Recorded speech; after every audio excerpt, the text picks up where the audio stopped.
What's up, AP Calculus students? It's Mr. Ford here with another homework tutorial, this time for 734. We're going to be looking at problems 143 all the way through 149. We're going to skip 147. At least that's what I think right now. We'll see along the way, though. But let's dive right into 143, which is kind of the new jam for today, slope fields, which I think are one of the most fun things that we get to do in AP Calc, and it's a cool application. It's very visual of differential equations. So what we have right here is the slope field for dy dx, and what we're going to do is use it to visualize a possible function for y. If there is some sort of function out there, y equals something, and based on just the slopes at different points in this field that you see, what kind of function would it be? Now, for question A, I think it's pretty easy to answer in this question because, the way I like to think about these slope fields, if you were to drop a marble onto the slope field, where would it roll based on the slopes that you see? And I think it's pretty easy to see that your graph would look something like this if you're following the curves. And what we're looking for here, what kind of functions? We're looking for sines or cosine functions. So I think that's a good answer for A. If you want to be fancy, you could use the word sinusoidal, which is just an adjective that describes graphs that look like sine or cosine in general. That's a good answer. What we're going to do is sketch the particular solution of y that goes to the point 0, 0. So here's what I'm just talking about. We're going to drop a marble at 0, 0. So where would the function roll after that? This is actually really easy to do because all you got to do is follow the graph, follow the slopes of what's happening. I mean, the idea here is that there are a bunch of different graphs that are described by the slopes here, but that particular one goes to the point 0, 0. So that's the one that we really care about in this case. So it's probably sine of x or something, but who cares? That's it. Sine slope fields, they're fun, they're easy to draw, and they're pretty easy to interpret too. They look complicated at first. Once you get the hang of it, they're one of the easier things you get to do on your AP test. Let's take a look at 144, where we're going to rewrite each integral using u substitution and paying attention to the bounds, which we saw on that quiz yesterday. We do not need to complete the integration, so all we really got to do here, we probably have enough space, honestly. We got to pick out a u and a du and think strategically about that. Now, I think the main function in this problem is e to the x, so I'm going to choose u to be 3x squared, because I kind of think du right now, that would be 6x, and that's or I guess 6x dx, and that's a pretty good match for the x dx that's there. All we'd have to do is think about 1/6 du equaling x dx, and there's your substitution. X dx is taken care of by 1/6 du, and 3x squared is taken care of by u itself. So our integral is going to have a 1/6 in front, and it's just going to be an e to the u times du. The new challenge, though, is what are the boundaries going to be? Because what we have to do, we couldn't just keep we couldn't keep 0 and 2, because those are x boundaries. What we need to translate those into u boundaries. So we need to think, okay, what is u of 0? What would happen if I plugged in 0 into the u function? Let me try to write that a little more clearly. We would get 0. So this one's going to stay 0, because 3 times 0 squared, it would be 0. But u of 2 would be 3 times 2 squared, and that's 12. 2 squared is 4, 4 times 3 is 12. So the new boundaries would go from 0 to 12. This is the answer, I believe, after you've done the proper u substitution, like that. Question B is kind of the same game here. You're looking for a connection between derivatives. I think x to the third and x squared are a good choice here. U could be x to the third plus 1. That'll take care of the entire bottom of the fraction. And du would be 3x squared dx, which is not a perfect match for 5, but there's a pretty good way to hack it. Actually, what you can do is, well, you can kind of ignore the 5. Honestly, you can pull it out in front, because it's just a constant multiplier. So what we can do is we can go ahead and solve the rest of this. This is 1/3 du equals x squared dx. And then we can just stick the 1/3 out in front also, where it becomes 5/3. That's a good way to hack it. Another way to think about that is if you multiply by 5/3 du, that will give you the 5x squared dx you're looking for. So it's kind of the same thinking anyway.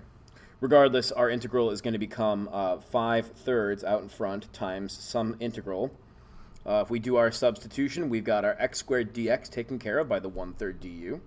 And we've got our u there. So this is 1 over u du. That's it. Of course, we still have to replace the boundaries. So we need to think about what is u of -2, which in this case would be -8 plus 1, which is -7. So that's going to go down here. And then what is u of 3, which would be 27 plus 1, which is 28. And that's we're going to put all the way up there. That's a little bit ridiculous, but that's what it is. So there's your answer for part B. Pretty cool. Okay, we're going to take a little dip down in 7-145. I notice in 145 and 146, we're going to have to go back into the world of derivatives of arc sines. You know, I understand if, as the AP Calc teacher in the room, I understand that arc sines are probably the first thing to get cut if you're talking about content that you're worried about memorizing. But I think it's good to do 145 just to remind ourselves that you can derive arc sine on the fly if you understand a little basic trig, which is something that I learned this year. But anyway, we're going to write the equation of a line tangent to the graph of f of x equals arc sine at x equals 12. If you ignore arc sine for a minute, I'm just going to write this off to the side. This is f of x equals, I'm going to go ahead and keep using arc sine of x instead of sine inverse, but it's the same thing. At its core, this is problem 145. At its core, this problem is nothing more than a problem we've done before. We're finding the equation of a tangent line, and for that, we're going to use kind of point-slope form, which I'm going to write out for you, because you probably haven't seen it since Algebra 1. But, of course, in AP Calc, we get kind of a glow-up for this. Y1 becomes some sort of f of a, some sort of point that we are given, the function value of some sort of point. M is replaced with f prime of x, and x1 becomes the a point that we're given. Now, in this problem, they told us, they straight up said that a is going to be 1/2. They said we want to know the tangent line when x is equal to 1/2. So the first thing we should probably think about, okay, what is f of 1/2 in this problem? That's the arc sine of 1/2. In other words, what angle on a unit circle gives you a sine value of 1/2? So, you know, you got to think about your unit circle for a minute. The sine of 1/2 is going to happen when this is square root of 3 over 2, and that happens at pi over 6. So as far as writing the slope of a tangent line, we've already got two of the pieces that we need. We have a, and we have f of a. I said it was if you know. I said that. Remember, the disclaimer at the top of this problem was if you know some if you know some trig. So try not to get too panicky about that stuff. For the rest of this problem, we are going to need to think about the derivative of the arc sine of x. Now, if you've got that memorized, you already know kind of what it is. I think, off the top of my head, if I don't memorization on these things, I think it's 1 over the square root of 1 plus x squared. I think that's what it is, but I'm going to check it really quick. In fact, we're going to do the derivative right now.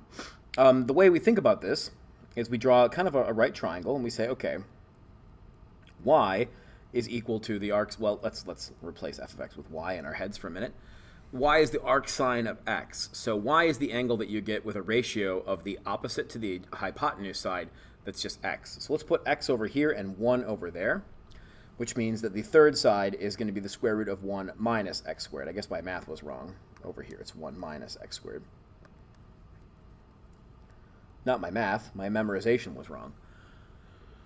And the formula goes like this, is since y is equal to the arc sine of x, that means that the sine of y is equal to x, which it is if you're looking at this picture up above. The sine of that angle is equal to x. Those two equations are equivalent statements.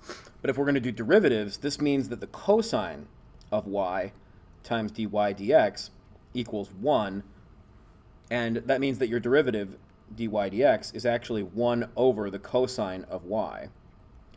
And if you look at the unit circle, or if you look at this triangle right here, the cosine of y is the adjacent over the hypotenuse. That's the square root of 1 minus x squared over 1. And that's where the derivative comes from, 1 over the square root of 1 minus x squared. There you go. So that's where I got the derivative formula there from. Now what we need, of course, is for our problem where we're writing the slope of a tangent line, we need f prime of f prime of 1/2. Because we need the slope at this particular point when a is 1/2. That's the piece of the puzzle that we're missing. I guess we could probably do that over here because we're already mapping out all of our work out over here anyway. F prime of 1/2. which is 1 over the square root of 1 minus 1/2 squared, which is not going to be a quick calculation to do, but we can at least chunk our way through it. It's 1 minus 1/4 down here. And that's going to be 1 over the square root of 3/4. And I don't think I have a better way of expressing that other than what it is right there. I suppose we could probably do some crunching numbers. Let's see. What can I do here? I do know that's 1 over the square root of 3 over 2, because the square root of 4 is 2. And then you can, I suppose, just flip that fraction, 2 over the square root of 3. There you go. And, if you want to get even more stupid about it, you could then rationalize the denominator, which is a process that I don't even know if we teach anymore. And there you go. That's probably the best answer. That's the one that the book has, so that's why I'm gonna use that answer. But there's a lot of work that goes into getting from point A to point B there, but it's all just calculations. At this point, we can actually finally answer the question. Let's plug in all the information that we know. We know that, if I'm going to my black pen here, y minus f of a, which is pi over 6, equals the slope, which is 2 square roots of 3 over 3, times x minus 1/2. You know what? We can even solve it for y pretty easily by moving that pi over 6 over to the other side. There you go. That is my answer for the first part of the problem. Actually, what we need to do is we need to approximate the value of f of 0.52. So we're not quite out of the woods yet. We're going to take 0.52 and plug it in to that problem right there. So this is where we're going to get, I'm going to switch pen colors. We're going to plug in 0.52. 2 roots of 3 over 3 times, 0.52 minus 1/2 will just be 0.2. Or I suppose, if you wanted to get fancy, you could write 1/6. I'm trying to avoid using a calculator for this answer, but I suppose we might just need to. So I'm just going to, at this point, go to the calculator and get a decimal answer for this, which I don't like about this problem. Usually the whole point of doing an approximation like this is to avoid using a calculator. 2 times square root of 3 divided by 3 is that number. All of that times 0.2. And then we're going to add whatever the fraction pi divided by 6 is. And it should be like, let's see, I'm going to check that one more time. 2 roots of 3 over 3 times, what am I getting? Oh, it's 0.02. I apologize for that. So it's going to be 2 roots of 3 over 3 times 0.02, because it's 0.52 minus 0.5. Oops, I see I almost made a mistake there again. And now we'll add on the pi over 6 that we need for that problem. And that gives us the answer that I have in my answer guide here. So 0.547 will be the correct rounding there in that problem. Not super cool. I should have changed this in my work here too. Not super great, but I liked the first part of the problem a lot because it gave us a lot of chance to talk about some other review topics. But it gets a little hairy there pretty quick. We're looking at part B. I don't really care about too much. Is your approximation an overestimate or underestimate? Use the second derivative to justify your answer. I'm really not interested in the second derivative in this problem. It's beyond the scope of what I want to do. So let's not worry about that. Let's jump into 146 though. 146A is requiring you to recognize the pattern that we just used on the previous problem. What you want to see there is this right here is that is the derivative of the arc sine of x that we just got in the previous problem. My issue with integration problems like this is that there is really not a good way to do it without just knowing that. So I don't particularly enjoy this, but it is a thing we should just mention at least once in at least one homework guide, that a problem like this is technically fair game. I think the AP test will not ask you to recognize anything other than sine inverse, cosine inverse, or tangent inverse. Those are the 3 easy ones. So this is the sine inverse. So what we want to know here is that this is the integral from 0 to 1/6 of the arc sine of x dx. Or, sorry, rather, no, that's not correct. What this is the sine inverse of x. That's the antiderivative, evaluated from 1/6 to 0. Well, kind of. It's not quite that. We have a little bit of chain rule to deal with here, and it's because of this 9x squared that's hanging out in there. If you look back at the derivative of the arc sine of x that we got in the previous problem, it's 1 minus this thing squared. In this case, that thing is 3x, because 3x squared is 9x squared. So what we have here is we have kind of a chain rule problem. We're dealing with the arcsine of 3x. And when we take the derivative of that, what we need to remember is that there is going to need to be a divided by 3 on the bottom of that to accommodate for that 3 that's going to pop out because of the chain rule. So on top of everything else, that's a pretty tricky problem. But now we're just going to evaluate this from 1/6 to 0. That also might require a little bit of thinking. I wish I would have given myself some more room for this problem, but that's okay. Let's see. We're going to have 1/3. The sine inverse of, well, if we multiply 3 times 1/6, this is 1/3 times the sine inverse of 3 times 1/6 is 1/2, minus 1/3 times the sine inverse of 0. So the sine inverse of 1/2, we kind of saw that in the last problem. That is 1/3 times pi over 6. That's the angle that gives you a sine of 1/2. And the angle that gives you a sine of 0 is 0. So this ends up being pi over 18 for the final answer, which is correct. You know, this question is a one that if you're looking at this and you're going, if you're scratching your head and getting a little panicky about it, you know, like I said, if you're going to cut something from your study regimen for the AP Calc test, this would probably be a thing to cut, but it's worth mentioning here anyway. Question B is very similar, and I'm just going to kind of show you that you could derive it if you want to, but the derivative of the tangent inverse of x is 1 over 1 plus x squared. It's a really simple one to remember. If they're going to memorize any of them, that's the one to memorize. Tangent inverse gets used the most because it has a really simple derivative. We could do the same right triangle problem to prove why it is. The tangent in this case would be x over 1 down here, and that makes this x squared plus 1, the square root of that right there. But then the derivative, if you write that tangent of y equals x, the derivative of tangent is secant squared of y, dy dx equals 1. And that's why the derivative is dy dx equals 1 over the secant squared of x. And the secant is the square root of x squared plus 1 over 1, which gets squared, and that's why it's just 1 over 1 plus x squared. That's my quick reminder about that pattern here. Now this one again has kind of a chain rule problem going on because you have 4x squared there. So I think this is the tangent inverse of 2x. And we should put that over 2 because the 2 will pop out because of the chain rule there. Again, 2x squared would give you the 4x squared that you're seeing in the derivative inside of the integral like that. I think that's correct. This would have to be evaluated from the square root of 3 over 2 to 0. So once again, we get kind of a little bit of math. I'm going to try to fit this down here in this space right there. This would be 1/2 times the tangent inverse of the square root of 3 minus 1/2 times the tangent inverse of 0. Now again, this depends on how good you are with your trig values in your unit circle, and tangent is one that's always tricky to do. Tangent is the sine over the cosine, though. So you're looking for some angle in the first quadrant whose sine over cosine is square root of 3, just on its own. What you're looking for there, I believe, is pi over 3, since that has the coordinates 1/2 and square root of 3 over 2. I know my writings get really small in that little space there, but the square root of 3 over 2 divided by 1/2, the 1/2s actually cancel out, leaving the square root of 3. So this is 1/2 times pi over 3. And luckily, similar to the last problem, that's just going to be 0. So this answer is just going to be pi over 6 when you're all said and done. Yikes.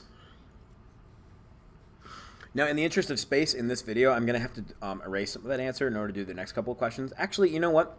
I'm looking at the time on this video, and I'm looking at the other problems, and I don't think they're necessarily worth looking at. C, I don't think is. And, you know, D is worth us doing. We should do D, so I'm going to skip C on this problem.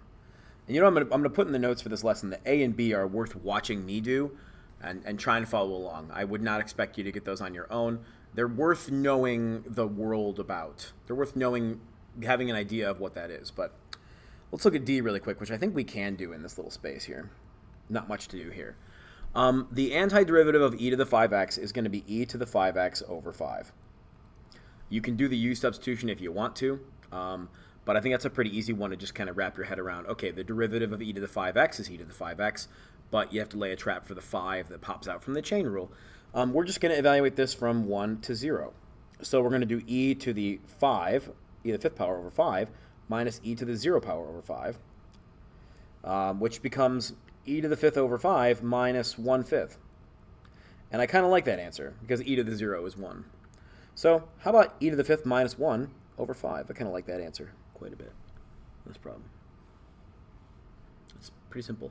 Okay, let's move on to something different. We're not going to do 147 because that same concept shows up on the multiple choice question down below. But let's look at a tabular problem in 148. We like these kind of problems. They're usually really straightforward. They just require us to be able to carefully pull data off of a table that we need, given rules that we know too. So f prime of g of 0 is question A. So we know that g of 0, according to our table, g of 0 is 2. And f prime of 2 is going to equal 3. Excuse me for a moment while I answer my phone in this video. Oh, it's ISS. I wonder who it is. This is Mr. Ford.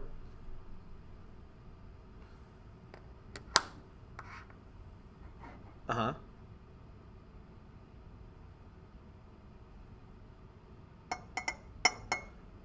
Oh, yeah, totally. I will send a kid down during third hour with 1. Is it okay? Yeah, that's fine. I'm just in the middle of recording a video for another class right now, so if you just pop in, I might be talking to myself in the computer, but... no, she'll be fine. Yeah, bye. Cool. See, we just keep it running here. They call me One Take Drake for that. Now, g prime of 1, we do not know what g prime is. Oh, g prime of 1. Interesting. How are we going to figure out g prime of 1 if we don't know what g is? That's interesting. Such that f of g of x equals x. Oh, you know what's interesting, though? Oh, take a look here. F of g of x is x. These are inverse functions of each other. So there is kind of this relationship where f inverse of x equals g of x. They're inverse operations. So what that means is that g prime, since g is the inverse of f, g prime of x is going to equal 1 over f prime. I got to think about this for a minute. Since g is the inverse of x, g prime is the same as f. Okay, yeah. I'm going to wrap my head around this. G prime is the same as f inverse prime of x. Usually we put the f inverse in its own parentheses like that, which is equal to 1 over f prime of f inverse of x, like that. That's the memorization that you want to do right there. So this is going to ask us, we got to kind of puzzle this out. Let's start with 1 over f prime. Let's think about what's the inverse of 1. So in other words, what do we plug in to get 1 out from f of x? Fortunately, I'm looking at this right here. It looks like it's 1. Since f of 1 is 1, that means that f inverse of 1 is also 1. So this is just f prime of 1. Whoops, needed a pen there. Right in the front basket, please. Right in the front basket. And f prime of 1, it looks like in this problem is the number 7. So this is 1 over 7 for that answer. It's pretty tricky. I did not... Oh, g prime of 2 is going to do the exact same thing, so we get another chance to practice that. This is 1 over f prime of... We got to think, what's the f inverse of 2? Again, what do we plug in to f of x to get 2 out of it? Since 2 comes out right there, f inverse would be negative 1, like that. So again, this problem becomes 1 over f prime of negative 1, which is 1. So the whole answer is 1. Pretty groovy. Question D is f prime of g of 2. This one we can just look up on the table. F prime, let's see, g of 2 is equal to negative 1. And f prime of negative 1, we looked it up in the last problem, is positive 1. So this is another 1 for another answer there. For question E, we have 3 times f prime of 2. This is just going to be 3 times 3, which is 9. And, oh, interesting. This is probably the most difficult one. The first chunk is pretty easy to deal with. F prime of 1 is equal to 7, so 5 times 7 is that first little chunk there, plus 6 times g prime of 1. Now, fortunately for us, we already found g prime of 1 in a previous problem. So we already know what it is. It's 1/7. So we don't have to do all the work over again, which is nice. It just sucks that it's a kind of a crappy fraction-y answer, 35 plus 6 over 7, which, honestly, let's leave it like that. And for our final problem here, we're going to look at this multiple choice question on 149, which we're going to use a calculator for because that's going to help us with everything. Total area enclosed between the graphs of 3 sine of x and x plus 1. And we want to figure out what's closest to. Let's start by getting a look at the graph of this thing.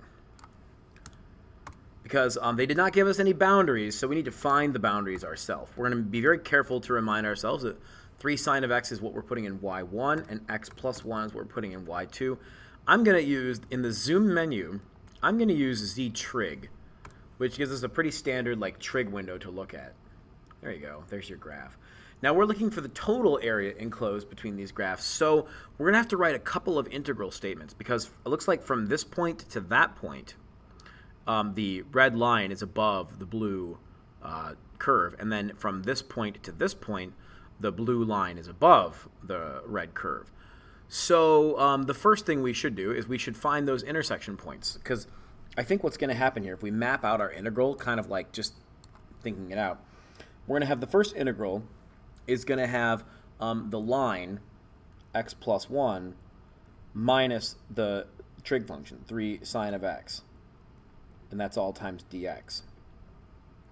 We're going to add to that another integral, and this time the order is going to flip because the trig function's on top. It's going to be a big bracket. It's going to be 3 sine of x minus x plus 1. There you go. And then we'll put a dx there. The only challenge, we're going to let the calculator handle all the calculations. The only challenge is to figure out what the endpoints are of those. So what we're going to do is we're going to use the calculator for that also. We're going to use the intersect feature, which is in the calculate menu right there. Second, calculate. We're going to select intersect from option number 5. This does require 3 inputs from the user. First curve is whatever's in y1, and second curve is whatever in y2. So we can just push enter twice. But since these have 3 intersection points, we're going to do this 3 times, and each time we got to put the guess cursor as close to the intersection as possible, so the calculator knows which one we're looking at. Man, I wish these were nice, but they're not. The first one is negative 2.585, if we're rounding correctly. And the next one, calculate, intersect. Again, you can just go ahead and push enter, enter. But then the guess, you got to put the cursor close to where the guess is, so the calculator knows which one to work about. That intersection point is 0.538.